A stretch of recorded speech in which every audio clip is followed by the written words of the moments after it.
I guess this is the part where I confess.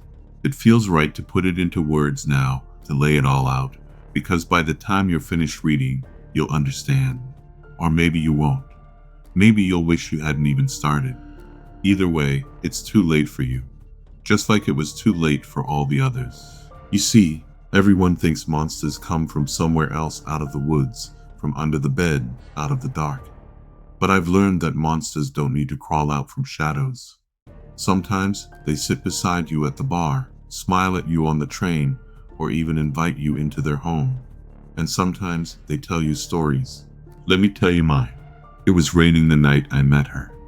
Not just a drizzle, but that kind of suffocating downpour that muffles everything.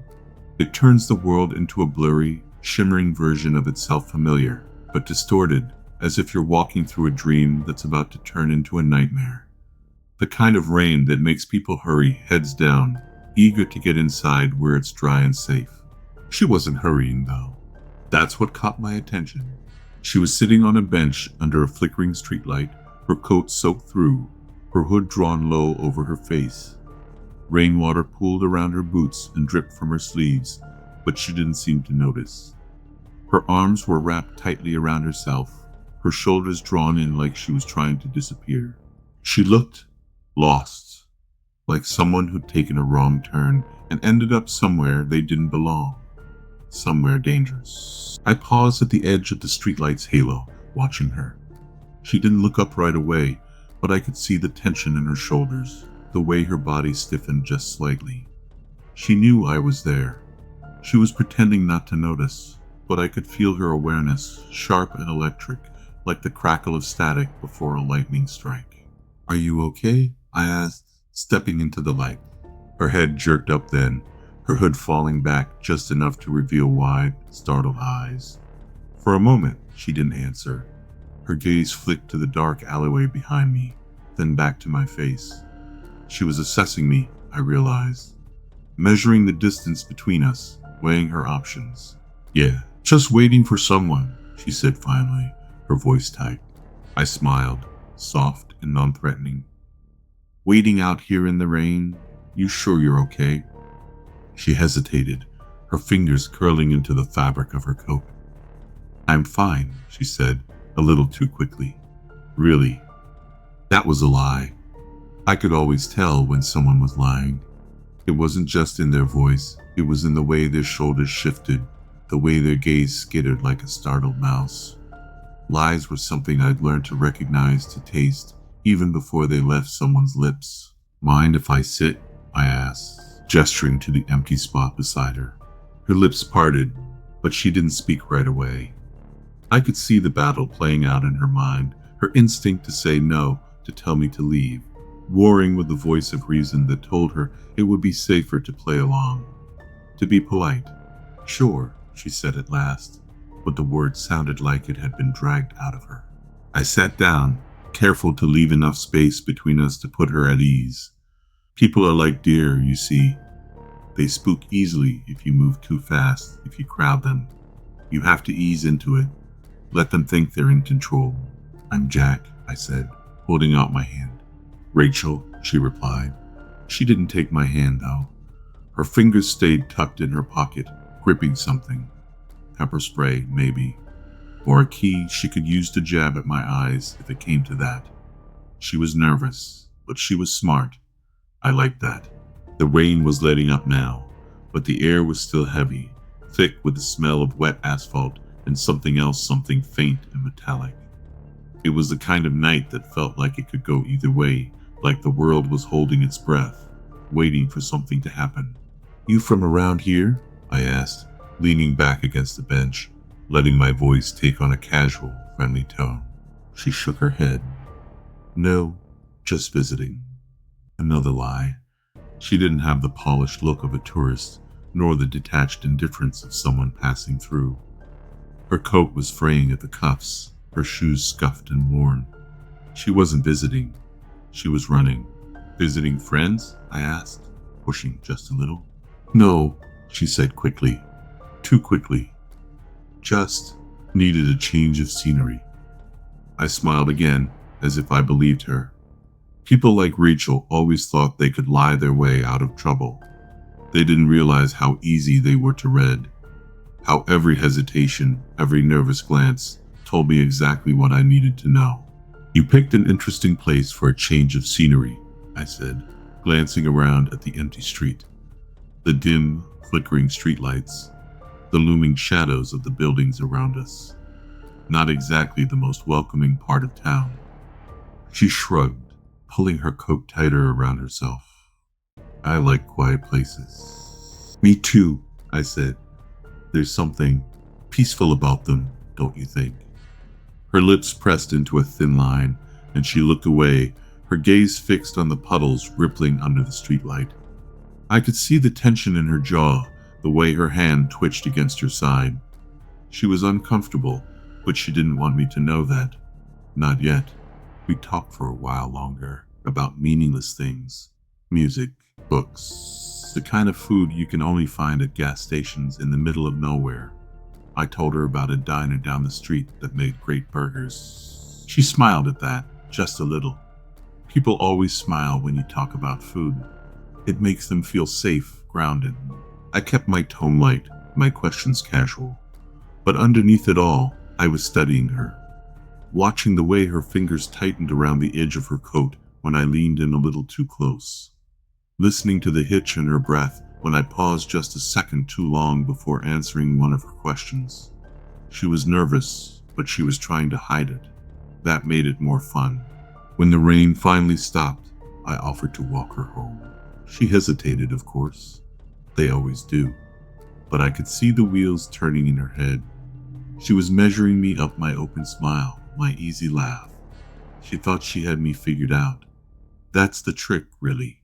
People see what they want to see. Sure, she said finally, but only to the end of the block. Deal, I replied.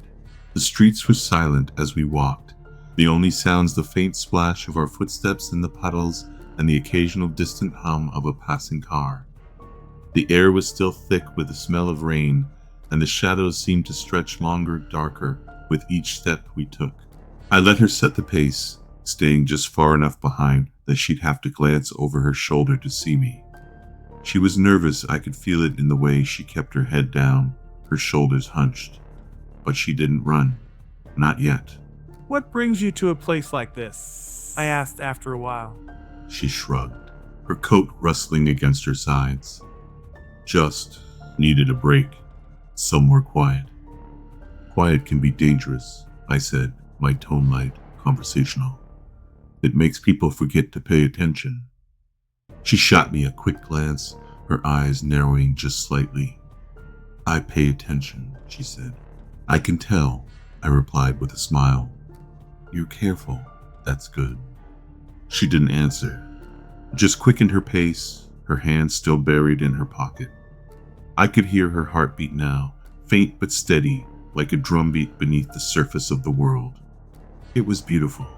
By the time we reached the end of the block, her shoulders were rigid, her breathing shallow. She stopped beneath a flickering streetlight, turning to face me. This is it, she said. Thanks for walking with me. I nodded, my hands in my pockets. Of course, just be careful, okay? This city can be dangerous. She gave me a look, half amused, half wary. I'll be fine, she said. Then she turned and started walking away. I let her get a few steps ahead before I spoke again. Rachel. She froze. Slowly, she turned back to look at me. I lied, I said, my smile stretching wider than it should have. Wider than was humanly possible.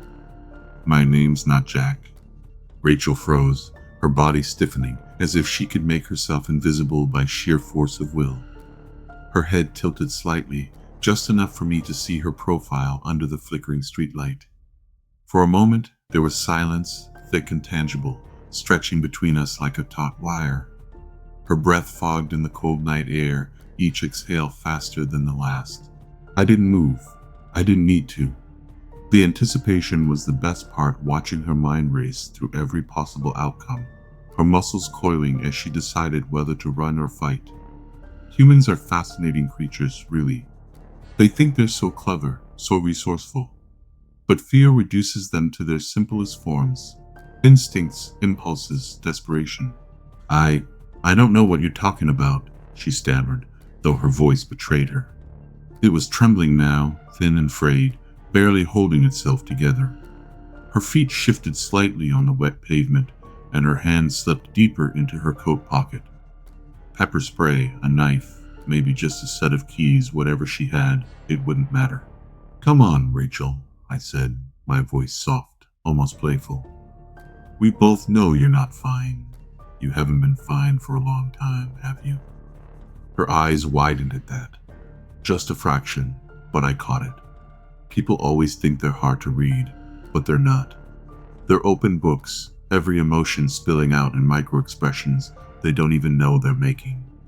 The way her shoulders twitched told me she was about to run. Stay, I said before she could take the first step. My tone was calm, low, but there was weight behind it. Enough to make her pause. We're just talking, right? No need to make this unpleasant. Talking, she repeated, her voice hollow. Is that what this is? Of course. I smiled again, wide enough for her to see the edges of it, for her to feel the wrongness in it. I'm just getting to know you. After all, you've been so careful not to let anyone else do that, haven't you? Her lips parted, but no sound came out. For the first time, I saw real panic in her eyes. Not the cautious fear she'd been carrying all night, but something deeper, something primal. She stepped back, and I stepped forward. Just a little. Just enough to remind her that I could close the distance between us whenever I wanted. Don't, she said suddenly, sharply. Her voice cracked, but she lifted her hand from her pocket, holding a small canister of pepper spray. Her fingers were trembling, but her grip was tight, determined. I'll use it. I tilted my head, amused. I know you will. That's what makes you so interesting. The rain started again, a soft drizzle at first, then heavier, drumming against the pavement like a heartbeat. The streetlight above us buzzed and flickered, casting long, jittery shadows across the alleyway. I could feel her pulse quickening, could hear the blood rushing through her veins. It was intoxicating. Why are you doing this? She demanded, her voice rising. I haven't done anything to you. That's not entirely true, is it? I said, stepping closer. The light caught the sharp curve of her cheekbone, the beads of water clinging to her lashes. You came here. You sat on that bench. You invited me into your world, Rachel. You should have been more careful. Her breathing hitched, and she took another step back. The shadows behind her seemed to stretch and twist, reaching out like fingers. She didn't notice, not yet. She was too focused on me. You don't have to do this, she said, her voice breaking. Please. I stopped then, tilting my head as if considering her words. Do what exactly? Whatever this is, she said, her voice barely above a whisper. Just let me go. For a moment, I let the silence settle between us. The rain grew heavier, and a cold wind blew down the street, carrying with it the faint, metallic scent of something old and decayed. Rachel's eyes flicked toward the shadows now, her instincts finally catching up with her. She was beginning to understand. Let you go, I repeated, my smile fading. You've got it all wrong, Rachel. You don't get to leave. Her hand tightened around the pepper spray, and in one swift motion, she raised it and pressed down on the nozzle. A fine mist shot out, but it didn't matter. I was already moving. Her scream echoed down the empty street as I closed the distance between us, grabbing her wrist and twisting it just enough to make her drop the canister. It clattered to the ground, the sound swallowed by the rain. She struggled, kicking and clawing, but it was like fighting the tide. Futile, pointless. Stop, she cried, her voice breaking. Please. I didn't let her finish. My hand closed around her throat, cutting off her words, her breath. For a moment, I held her there, letting her feel the weight of my grip, the inevitability of it. Her hands scrabbled at mine, her nails digging into my skin, but it only made me tighten my hold. CH, I said softly, almost soothingly. It's better this way. No more running, no more hiding. Just quiet. Her eyes met mine then, wide and glassy, filled with something I couldn't quite place. It wasn't just fear, it was anger, defiance, a spark of something that refused to go out, even as the world around her faded to black. When it was over, I let her body slump to the ground, her face pale and still in the dim light. The rain washed over her, pooling in the cracks of the pavement, mingling with the blood that seeped from the small cuts on her hands. She looked peaceful, almost, but it wasn't enough. I crouched beside her, brushing a strand of wet hair from her face. You should have stayed where you were safe, I murmured. You should have known better. The shadows around me shifted then, closing in like a living thing. They wrapped around her body, pulling her into the darkness until there was nothing left but the faint outline of where she'd fallen. The rain washed that away too, leaving the street empty and silent once more. You're probably wondering why I'm telling you this, why I confess to something so awful. The truth is, I like to watch. I like seeing the moment when people realize what I am, when the mask slips and they see the thing underneath. You've been so patient reading this far. Maybe you're even a little scared right now, and that's good, because I've been watching you too. I've seen the way you glance over your shoulder when you're alone, the way you double-check the locks at night, the way you flinch at shadows that seem too dark. You already know, don't you, that I'm not just a story, that I'm something real, something hungry. And now that you've invited me into your mind, I'll be seeing you soon.